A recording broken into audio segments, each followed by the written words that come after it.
Daqui a pouco começa o julgamento para decidir se o Vasco vai poder voltar a receber torcida no estádio de São Januário. Vou conversar com Ana Flávia Nunes, que está no Tribunal de Justiça do Rio de Janeiro. Torcedor do Vasco aguardando com muita apreensão e ansiedade esse julgamento, né, Ana Flávia?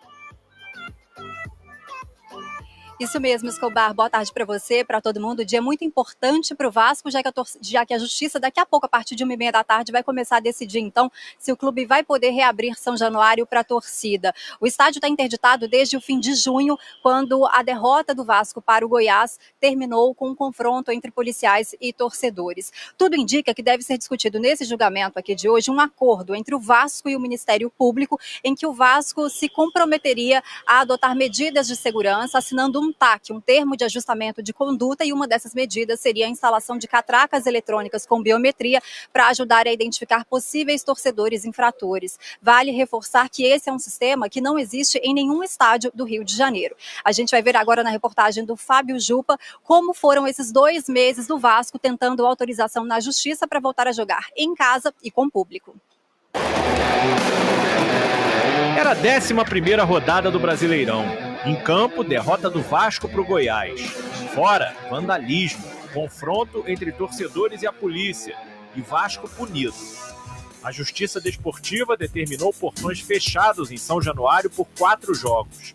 Só que o estádio foi interditado pelo Tribunal de Justiça do Rio a pedido do Ministério Público, baseado num parecer que alegava falta de segurança no local. Entre outros fatores, devido à proximidade com a comunidade da Barreira do Vasco. Depois da vitória sobre o Cuiabá sem torcida no estádio Luso-Brasileiro, a Justiça acatou uma liminar do clube e liberou os jogos em São Januário, mas ainda sem público. Na casa vazia, o Vasco perdeu para Cruzeiro e Atlético Paranaense. Veio o jogo contra o Grêmio e a Justiça negou o recurso em que o Vasco pedia a liberação da entrada de mulheres, crianças e pessoas com deficiência. Logo depois da vitória sobre o Grêmio, o Vasco se reuniu com os órgãos públicos na sede da Federação do Rio. Foi apresentado um plano de ação para melhorar a segurança do estádio com o mapeamento dos riscos da região. Nos bastidores, a diretoria do Vasco está confiante na liberação de São Januário no julgamento de hoje. Em nota enviada ao Globo Esporte, o Vasco disse que espera que a decisão da Justiça seja revertida o mais rapidamente possível. O próximo jogo do clube com mando de campo será contra o Fluminense, dia 16 de setembro. Só que, por determinação da Polícia Militar, clássicos estão proibidos em São Januário. 3 dias depois, a equipe recebe o Coritiba. Ô, Pedrosa, tem muita gente me perguntando isso. Mapa Pampa, em relação à preparação do Payet, né? Será que ele vai fazer a estreia dele no domingo? Será? Já tá Não. tudo certo? Pode ter certeza que ele vai fazer a estreia dele no domingo. Isso aí tá certo. O Payet vem se preparando desde que chegou ao Brasil, treinando em momentos que o elenco estava de folga, treinando quando o Vasco estava viajando para poder jogar o Campeonato Brasileiro. O Payet a todo momento tem se mostrado um cara muito dedicado para poder entrar em forma, para poder ficar 100% e ajudar o Vasco da Gama nessa partida contra o Bahia já no próximo domingo. Não sei ainda, até porque a gente ainda vai ter 4 treinamentos até lá, se ele vai ser titular, mas chuto que sim pela qualidade dele, pela necessidade do Vasco de vencer a partida. O Vasco tem um ataque muito fraco dentro do Campeonato Brasileiro em relação a números, e o Vasco não pode se dar o luxo de ter um jogador desse que já vai estar preparado no banco de reservas. Então, para mim, o Payet tem que ser titular, e aí, respondendo a sua pergunta com informação, ele já está bem para poder estrear pelo Vasco. Vene Casagrande, a polêmica do VAR continua no Vasco. O Cruz Maltino vai até a CBF para reclamar do gol anulado contra o Palmeiras. E essa é a 4ª vez no ano que o clube precisa questionar a arbitragem oficialmente. E nós temos aqui um trechinho de um programa da CBF TV, é o Selene, é isso?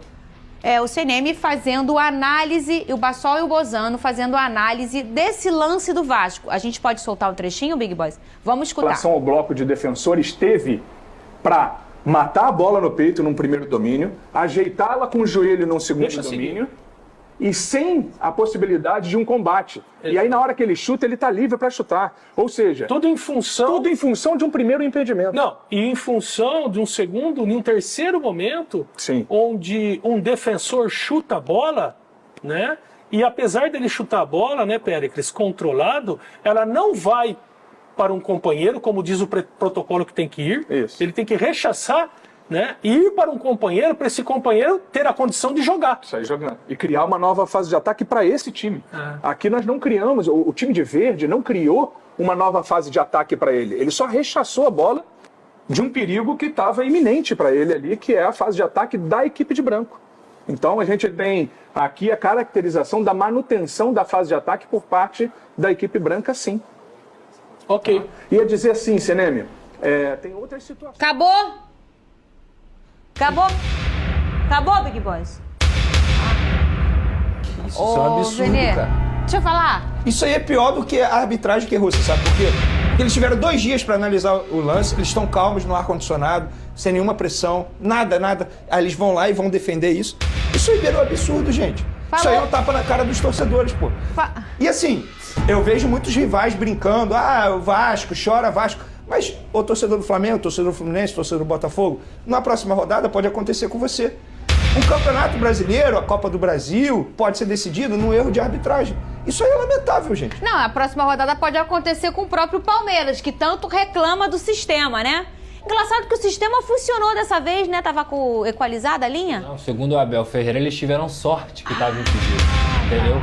Mas assim, cara, eu já falei isso aqui. É uma vergonha, né? Esse tipo de discurso é uma vergonha, é vexatório, é cagar na cara do torcedor, é cagar na cabeça do torcedor, de todo mundo que acompanha futebol. Você pode pegar não só a nossa Nadine Bastos, que pra mim é a melhor comentarista de arbitragem do Brasil, mas todos os especialistas de arbitragem que têm papel na televisão falaram que o gol do Vasco foi legal.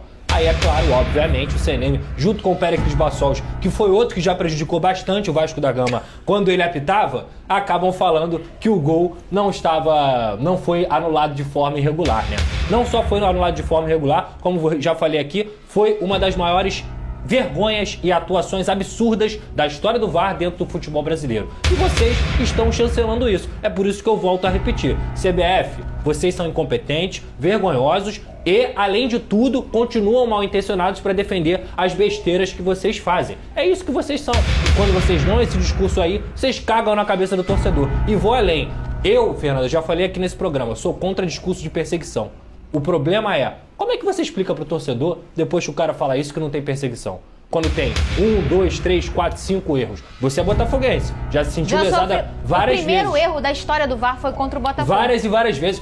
Fernanda, o Vasco já teve problema Quer saber? Luz do campo que não conseguia traçar linha. O VAR que não funcionou em São Januário por falta de questão de equipamentos, de tecnologia. E o Vasco já foi prejudicado por isso. Então, eu poderia ficar falando aqui, por que eu não gosto desse discurso? Porque todo time é prejudicado e todo time é ajudado. Só que pro torcedor que acaba vendo só o seu próprio time, acha que é sempre contra ele. Exato. Mas como é que eu vou discutir com esse cara se esse tipo de justificativa é dada pela própria CBF? Como é que eu vou falar pra esse cara que não tem perseguição quando esse discurso aí é feito? Eles são uma vergonha, pô. É uma vergonha. Sabe o que tinha que acontecer, de verdade, depois de um vídeo desse aí? Acho que todos os clubes deveriam emitir uma nota oficial em conjunto reclamando da arbitragem. Mas esse é o ponto, Veneza. Só que os clubes só reclamam quando eles são prejudicados.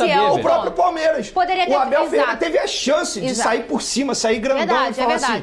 Olha, a gente ganhou o jogo, mas eu não gostaria de deixar passar isso aqui, a minha crítica à arbitragem. Ele ia ficar grandão, porque ele só reclama quando o Palmeiras é prejudicado. Eu acho que tá certo em reclamar quando é prejudicado. Agora, custava ele reclamar também quando o time dele é beneficiado pelo erro da arbitragem? O negócio é que todo mundo só reclama quando é prejudicado, mas que o Abel reclama muito. E ele, às vezes, ele parece até aquele adolescente que não sabe perder. E aí, quando perde, faz biquinho e bota a culpa em alguém. E aí fica sempre um discurso de... Parece que tá dando a desculpa na arbitragem. Virou esse personagem. E aí, esse personagem fica curioso quando, obviamente, acontece direto. Erram a favor e não contra, porque é o que a gente diz aqui. Não é uma questão de perseguição a ninguém. É uma questão de incompetência mesmo. E tá pra todo mundo. Vai ser amanhã o Flamengo prejudicado, uma hora vai ser o Botafogo como já foi, outra hora vai ser o Vasco, e assim segue. No ano passado, foi quando que o Vasco teve... ele era o time que mais tinha pênalti contra ele. Foi em 2020, o Vasco teve, se eu não me engano, mais de 10 pontos por conta de erros do VAR. Eu falei aqui, Fernanda, o Vasco já teve 2 situações. Uma, que a luz do sol atrapalhou a traçar a linha e tiraram o gol do Vasco naquela ocasião. Vasco, né? E quando o VAR não funcionou num gol legal do Vasco. Então, isso não é a primeira vez que acontece. Cara, e vou te falar ainda, é uma ofensa colocarem o Péricles Bassols para poder fazer essa análise. O Péricles Bassols já participou diretamente de um possível vice-campeonato brasileiro do Vasco da Gama por conta de um pênalti que ele não marcou, apitando o Vasco, Flamengo, se eu não me engano, em 2011. O Péricles Bassols é um dos caras que é mais odiado pela torcida do Vasco por conta de erros que ele mesmo já admitiu. E esse cara tá analisando o erro em 2023 com a camisa da CBF. É sacanagem, porra. Você sabe por que só ele pode não pode ser criticar? Gente, porque eu acho que a partir do momento que ele critica, ele teoricamente teria que afastar esse árbitro. O que eu acho engraçado, que quando afasta árbitro, ele joga pra Série B. Meio que menospreza a Série B. Ó, esse árbitro ruim aí, ele pode apitar jogos da Série B, não tem problema não. Eu acho que deveria ser uma outra punição. Por isso, se ele viesse publicamente, eu acho que ele deveria fazer isso. Só que ele não vai fazer porque o árbitro é FIFA. É o famoso passar pano. Sabe aquele pica-pau do Twitter? Inclusive, esse programa dele, pô, pelo amor de Deus, chataço. Não, isso acaba virando um desserviço. Porque você vai explicar um negócio que, se a gente botar num tempero total, quantos caras que eram árbitros, ou seja, que são super capacitados e especialistas naquilo, comentaram que foi um gol legal do Vasco? PC de Oliveira, Nadine Bastos, Arnaldo César Coelho, Salvo Espíndola, todos eles. Só todos, eles que não. Unanimidade. Todos eles falaram que o gol era legal. Meu amigo, eu sinto muito. Sentimos, né? Porque vai nessa. Vai acontecer comigo. Aí sabe o que acontece, Fernando? Sem sacanagem. Cai no final do ano, quantos pontos ficaram deixados pra trás? É verdade. Por conta desses erros. A incompetência do Vasco, ela continua, tá? O Vasco fez um primeiro turno vergonhoso. Nada disso aqui a gente vai mascarar ou apagar. Só que esses pontos, no final das contas, fazem diferença.